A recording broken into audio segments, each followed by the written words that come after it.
We've got several gone tonight to Long Branch, and so we're missing them this evening. Jim Ballou, I'm glad you got in there. I thought my name's going to have to be Roger to participate in this service tonight. I'm glad your name's not Roger, and I didn't have to change mine. But tonight I want us to go to 1 Peter, but on our way there, let's start in Matthew chapter 5 with this idea in mind. Servants suffer sometimes.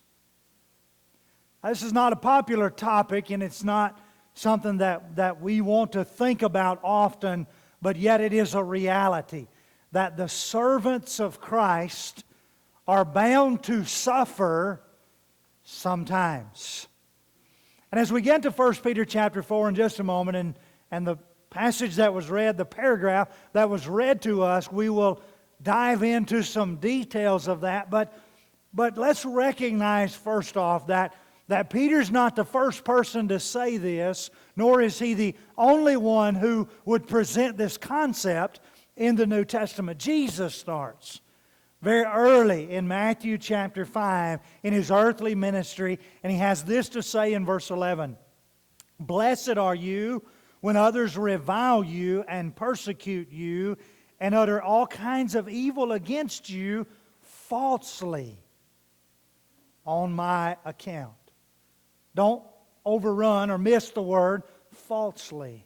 Obviously, you know where we're at. We're at the Sermon on the Mount. Jesus is giving these Beatitudes, as we call them, and he's describing the person who will be blessed. And among all of these other things that we consider to be great qualities like meekness and pure in heart and things like that we think, man, we want to acquire those types of characteristics, and certainly we do. And then we come down to the end of this, and he says, now when you're insulted, when you're reviled, when you're made fun of, when you're persecuted for my name's sake, falsely accused for my name's sake, blessed are you. When all kinds of evil are displayed or extended toward you in a manner that is unjustified, blessed are you. Happy is the one who gets to suffer for the sake of Christ. You see, we just don't think like that. And it's very often that we present Christianity in the form of, and there's a lot of great blessings. Ephesians 1 verse 3, the Bible tells us that all spiritual blessings are found in Christ. There's a lot of goodness. There's a lot of righteousness. There's a lot of happiness. There's certainly some eternal rewards to be gained with Christianity. But we can't lose sight of the fact and help people to understand that with Christianity also comes servants suffer sometimes. Isn't that what Paul told Timothy if you fast forward in your New Testament to 2 Timothy chapter 3? When he said in verse 12, all those who desire to live a godly life in Christ Jesus will be persecuted. It's not a matter of if, it's a matter of when. For anyone who desires, Paul warns and encourages and edifies the young man Timothy by saying, listen, bud, if you're going to live a godly life, there will be times of persecution. There will be times of suffering. There will be times of unfair treatment for you because you're a Christian. And so tonight we just simplify 1 Peter chapter 4, verses 12 through 19 by just simply saying, servants suffer sometimes. When you come to 1 Peter chapter 4, beginning in verse 12, Peter says, listen, don't be surprised. Don't be caught off guard. Don't be amazed or marvel or cause your faith to come into question when you are faced with fiery trials. Peter says, listen, go back to Matthew 5 if you want to and realize that Jesus has been predicting that this is going to come. And Paul made it very clear that anyone who is godly will be persecuted.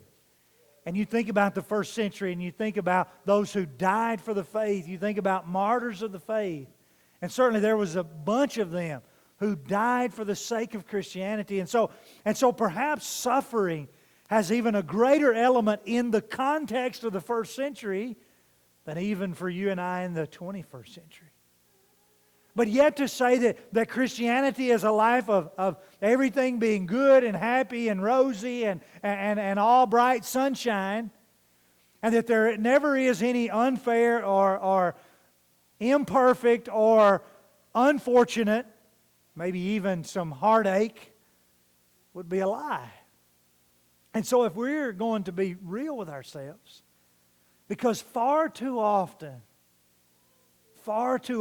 people who are weak in the faith or immature in the faith, they run upon a pothole. They run up on a hurdle. They run up on a difficulty, and immediately they start questioning their faith.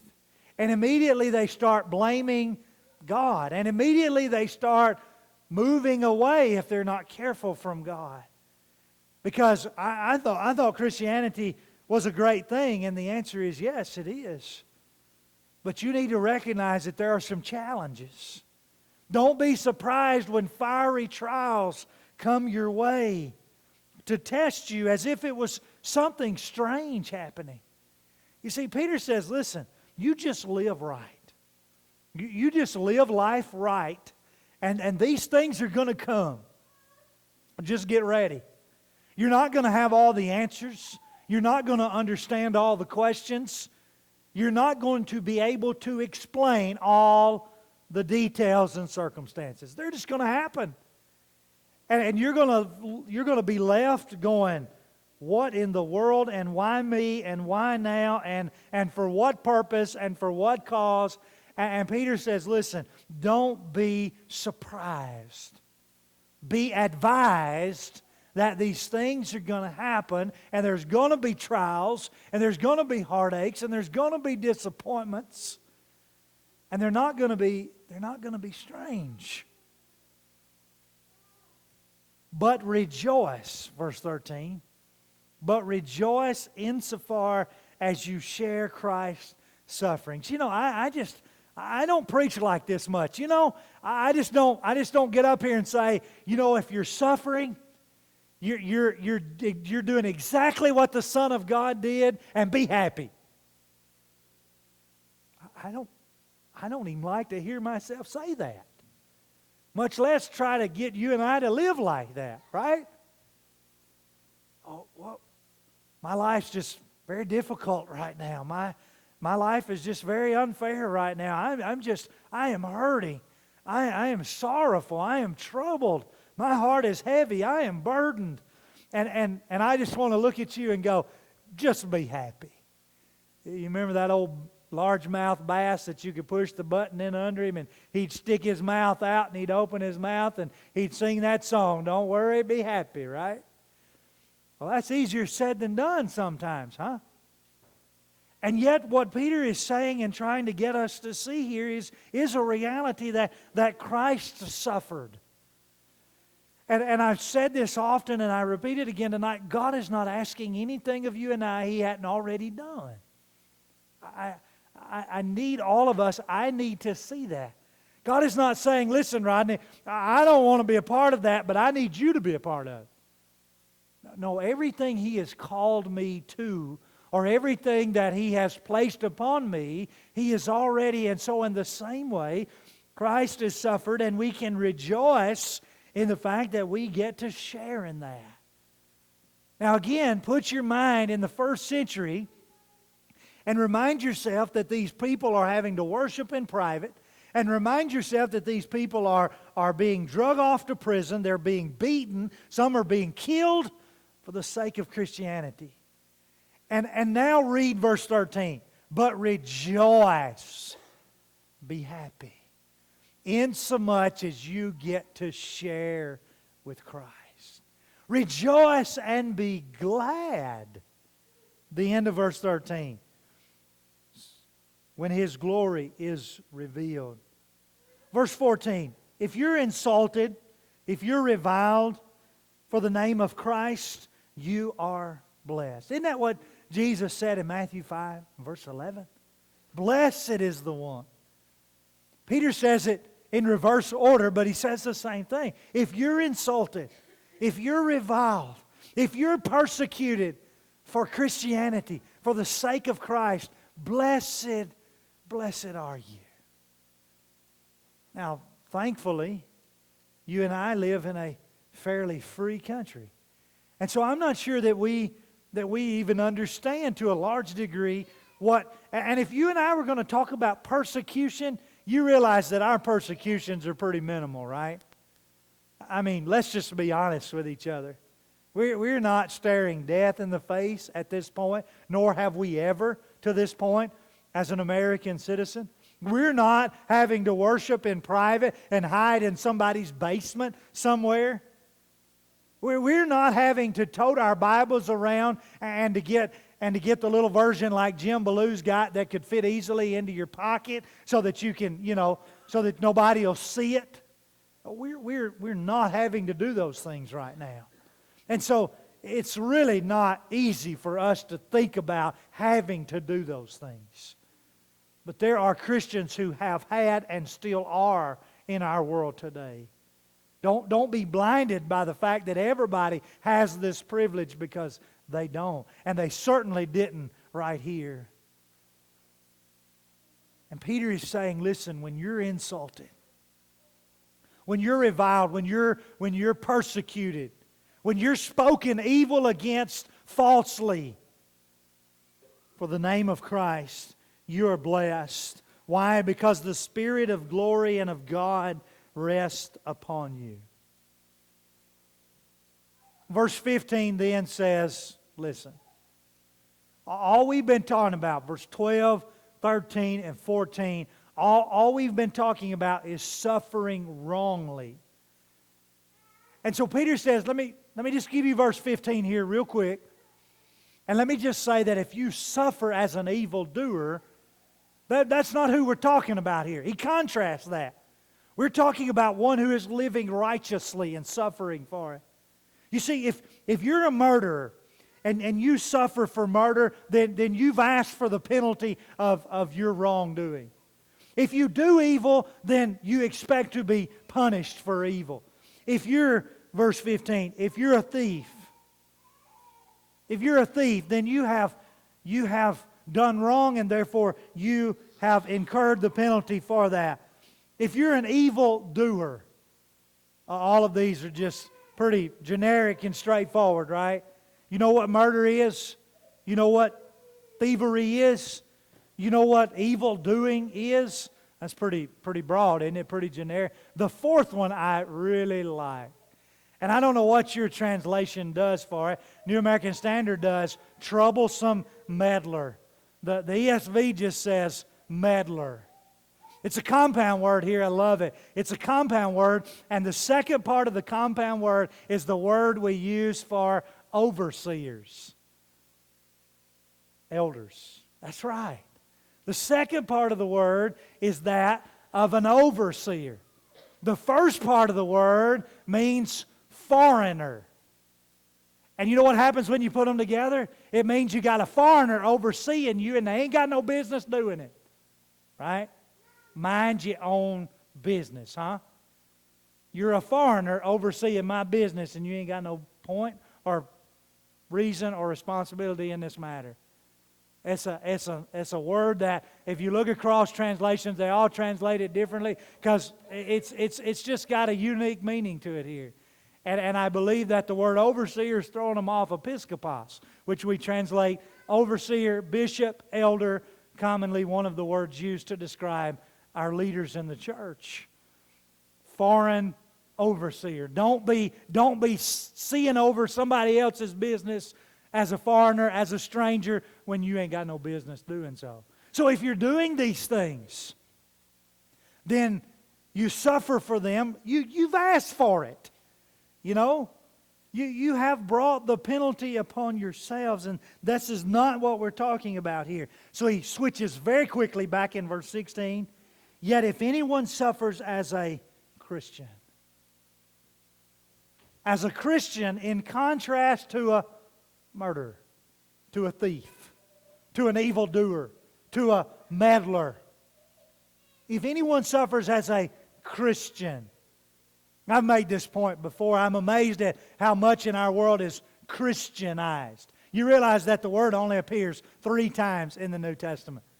Twice in the book of Acts, the first occasion being at Antioch, right? Acts chapter 11 and verse 26. The third of the 3 occasions appears right here in 1 Peter chapter 4 and verse 16. The word Christian's only found 3 times in your New Testament, and yet we have Christian everything, right? Christian music and Christian entertainment and Christian so forth and so on. And yet it's a word that is found more so in the New Testament is the word disciple, the word servant.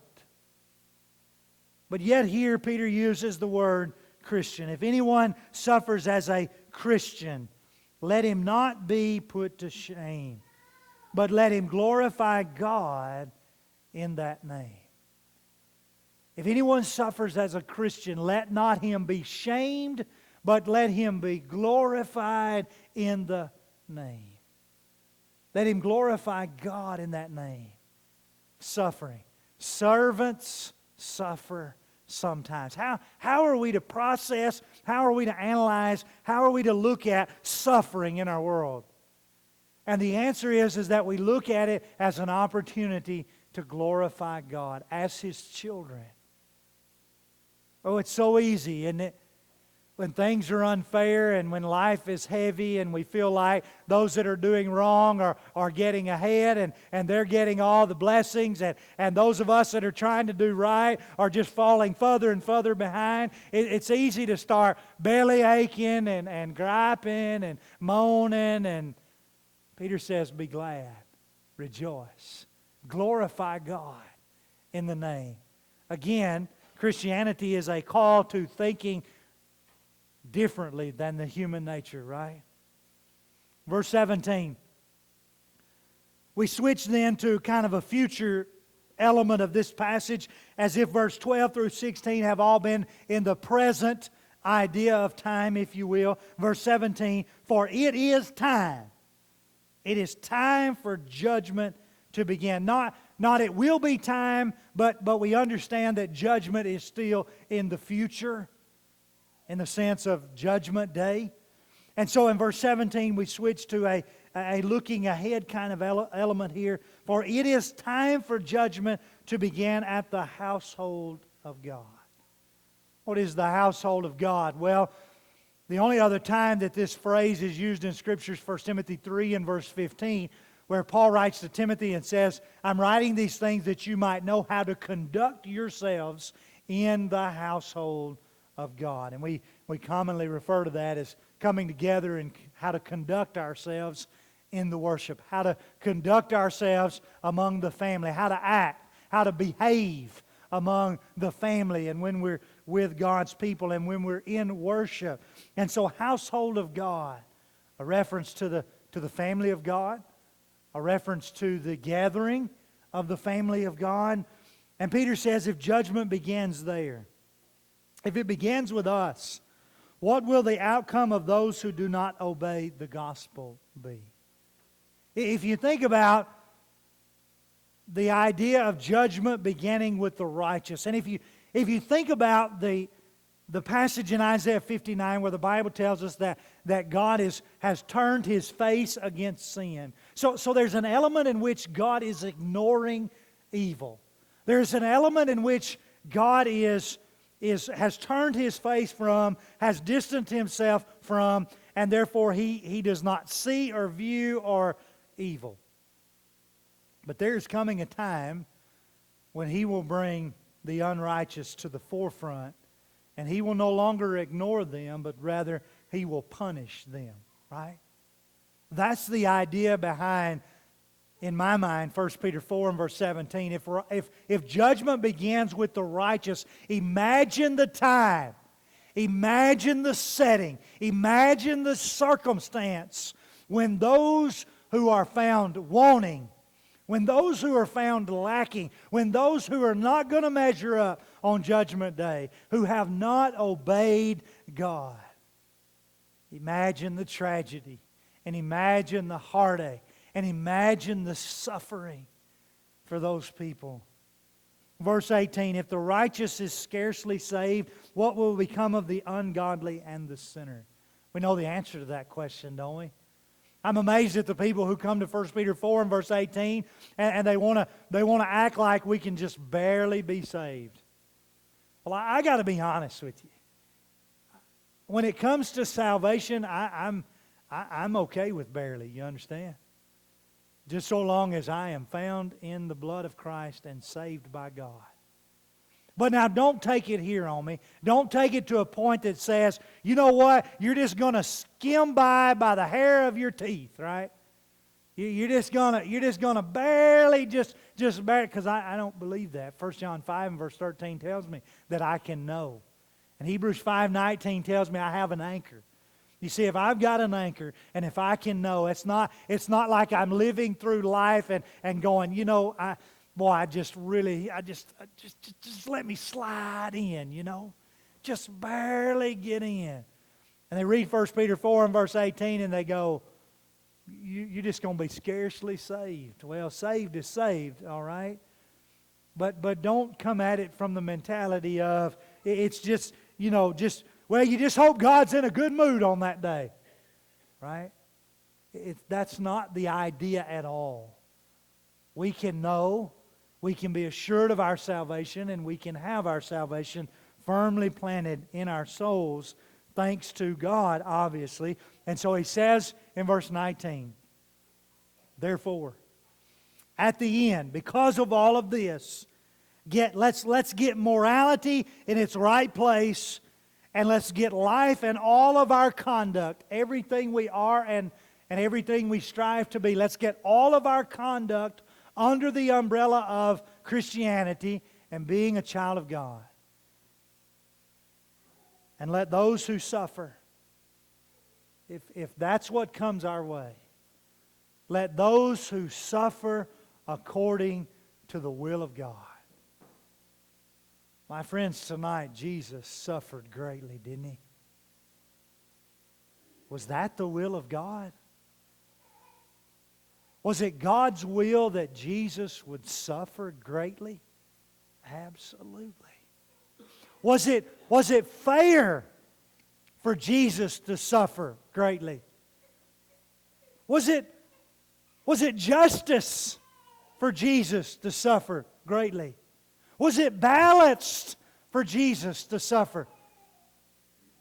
Of course, the answer to all of that is absolutely not. It was not fair.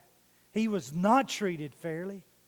He was not punished fairly, as though He deserved any punishment at all.